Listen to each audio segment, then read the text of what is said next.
तरीके से शासन ने उनके ऊपर अत्याचार को संरक्षण दिया है, जिस प्रकार से कुछ महिलाएं बलात्कार की शिकार हुई जो दलित वर्ग की थी और उनको अभी तक न्याय नहीं मिला, जिस तरीके से जो निर्दोष जो अपने हक की लड़ाई लड़ रहे थे उन लोगों के ऊपर मुकदमे लगा दिए जा रहे हैं। एक आतंक का वातावरण उन सामाजिक कार्यकर्ताओं में जो इस अन्याय के खिलाफ लड़ रहे हैं, जो सत्ता के अन्याय के खिलाफ और लोगों के अन्याय के खिलाफ लड़ रहे हैं, उन पर झूठे मुकदमे लगाए जा रहे हैं और सरकार निरंतर हृदयहीनता दिखा रही है। कांग्रेस का डेलीगेशन जाता है, आगे करता है, मुख्यमंत्री हामी भरते हैं, जनजाति अनुसूचित जाति आयोग आता है, वो कुछ वादे करके जाता है, किसी पर भी अमल नहीं होता। अमल होना तो दूर रहा, जो एक मानवीय कर्तव्य था, जो एक परंपरागत तौर पर यदि कहीं कोई व्यक्ति एक्सीडेंट का भी शिकार होता है, मरता है, यहाँ तो हत्या हुई, यहाँ तो मुआवजा मिलना चाहिए था, लेकिन जो ऐसे भी एक्सीडेंट का शिकार होता है उसको भी शासन मदद करता है और यहाँ पीड़ित परिवार असहाय हैं, कोई कमाने वाला नहीं है, बाप रो रहा है, पत्नी रो रही है, बच्चे कैसे पालें, इसका सवाल है।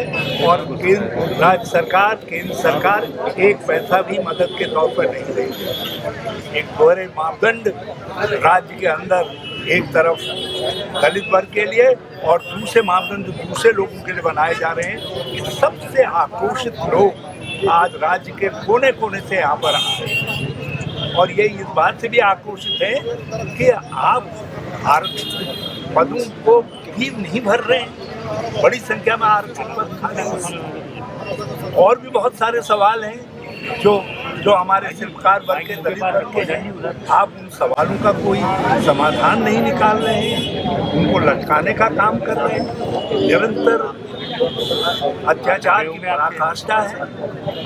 आपने जहां आरक्षण को निष्प्रभावी करने के लिए केंद्र सरकार ने न केवल सरकारी नौकरियों में पद खाली पड़े हैं उनको भर नहीं रहे हैं, बल्कि जो पब्लिक सेक्टर था जिसमें बड़ी संख्या में लोग नौकरी पर लगते थे, आरक्षित वर्ग को भी उसमें नौकरी मिलती थी, आज वो पब्लिक सेक्टर को बंद कर दिया गया है, उसको बेचा जा रहा है पूंजीपतियों के हाथ में, ताकि न बांस रहे न बांसुरी बजे।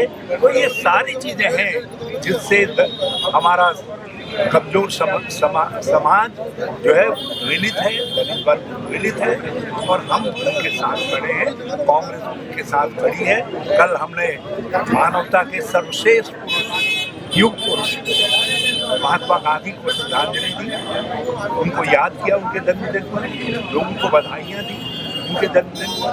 लेकिन आज महात्मा जवाहरलाल नेहरू और अंबेडकर तीनों के सिद्धांतों को चकनाचूर किया जा रहा है, रौंदा जा रहा है, खत्म किया जा रहा है, संविधान को निष्प्रभावी बनाया जा रहा है।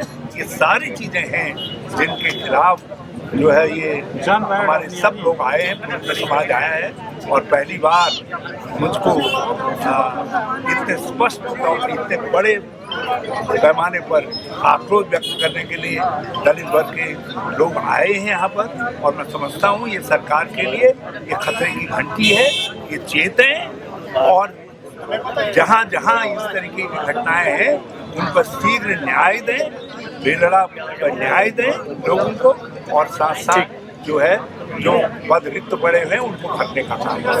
सर एक सवाल आपदा से संबंधित, आपदा का कितना सम्मान करते हैं पीड़ितों का, ये तो इस बात से दर्शाई जाती है जिनका चारा खत्म हो गया, धान खत्म हो गया, गन्ना खत्म हो गया, उनको 1 बीघे में 1100 रुपया जो है आर्थिक सहायता दी जा रही है, जो अपमान है किसानों का।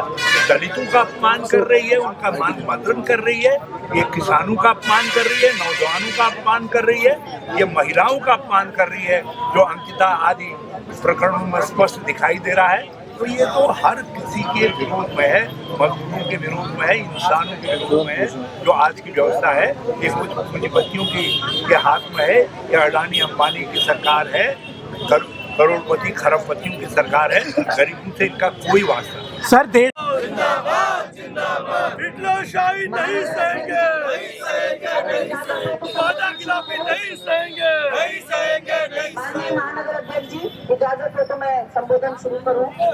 मैं माफी चाहती हूं, मेरी फ्लाइट है, बाहर जा रही हूं, इसलिए मैंने निवेदन किया कि मैं आप सभी लोगों के साथ एकजुटता जाहिर करने के लिए और अपना पूर्ण समर्थन देने के लिए यहाँ पर दो शब्द आप सबके सामने रखूं।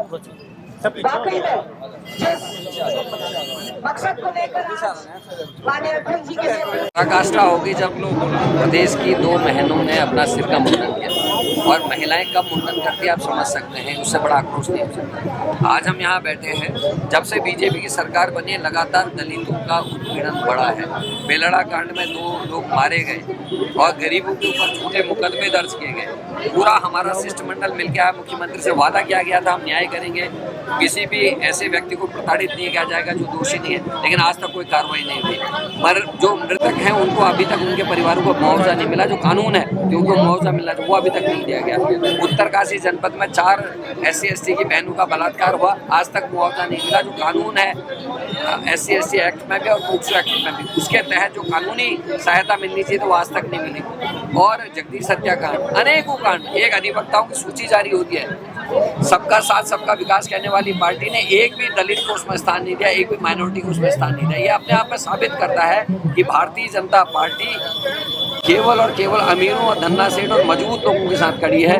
उसको गरीब, पिछड़े, दलित इनसे कोई लेना देना नहीं, वो केवल वोट की राजनीति करती है।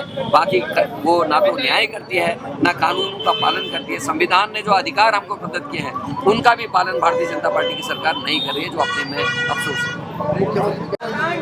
पिछले 1 साल की घटनाओं में बता रही हूँ। सल्ट के जगदीश को अंतरजातीय विवाह करने पर हथौड़े से मारा गया, 27 हड्डियां उसकी तोड़ दी गई, सिर्फ मात्र एक अंतरजातीय विवाह करने पर। आरोपियों को क्या सजा हुई क्या नहीं। उसके बाद उत्तरकाशी के नौरी जिले में एक आयुष नाम के 14 वर्षीय युवा को मंदिर में केवल वोट बैंक के रूप में भाजपा इस्तेमाल कर रही है।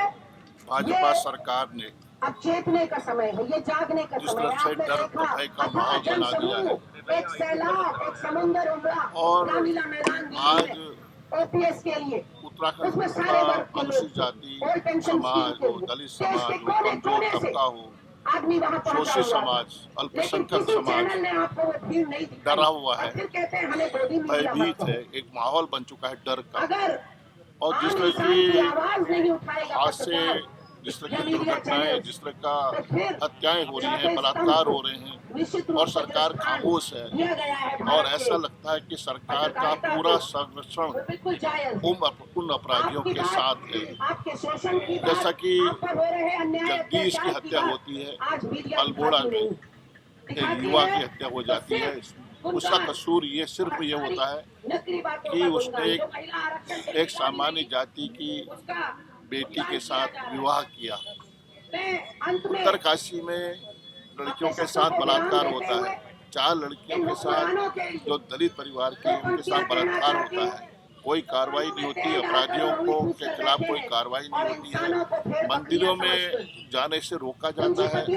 ऐसा लगता है कि आज भी हम लोग 15वीं सदी में जी रहे हैं। तमाम उत्पीड़न के मामले बड़े हैं और सरकार से न्याय की उम्मीद करना अब लगता है बेमानी सा है, क्योंकि बेलड़ा में पंकज की एक सुनियोजित तरीके से हत्या होती है, साजिश के तहत हत्या होती है, ऐसा माहौल बनाया जाता है और जो अपराधी थे, जो अपराधी हैं, उनका सरकार का उन पर पूरा संरक्षण होता है। और जब हम माननीय मुख्यमंत्री से इस सिलसिले में न्याय की गुहार लेकर उनका परिवार, हमारे वरिष्ठ नेतागण कांग्रेस जाती है, तो माननीय मुख्यमंत्री का कहना होता है कि हम 15 दिन में इसकी जांच कराएंगे। आयुक्त गढ़वाल, कमिश्नर गढ़वाल और आईजी गढ़वाल से जांच होगी, निष्पक्ष जांच होगी और दोषियों को सजा मिलेगी और उस परिवार को आर्थिक इमदाद भी दी जाएगी। आज महीनों गुजर गए हैं, आज भी वो परिवार सूनी आंखों से न्याय की भीख मांग रहा है, उम्मीद कर रहा है, लेकिन सरकार सुनने को तैयार नहीं है। और जब जब भाजपा की सरकार आती है, दलितों के साथ जातीय जुल्म बढ़ जाते हैं। इसीलिए आज पूरी कांग्रेस पार्टी इस लड़ाई को मजबूती से लड़ने की आवाज को बल देने के लिए, उनको न्याय की मांग को लेकर यहाँ पर धरने पर बैठी हुई है और हम इस लड़ाई को आखिरी दौर तक ले जाएंगे। हम निश्चित रूप से जब तक न्याय नहीं मिल जाता है, अपराधियों को सजा नहीं मिल जाती है, कांग्रेस लड़ाई को मजबूती से आगे भी लड़ती रहेगी।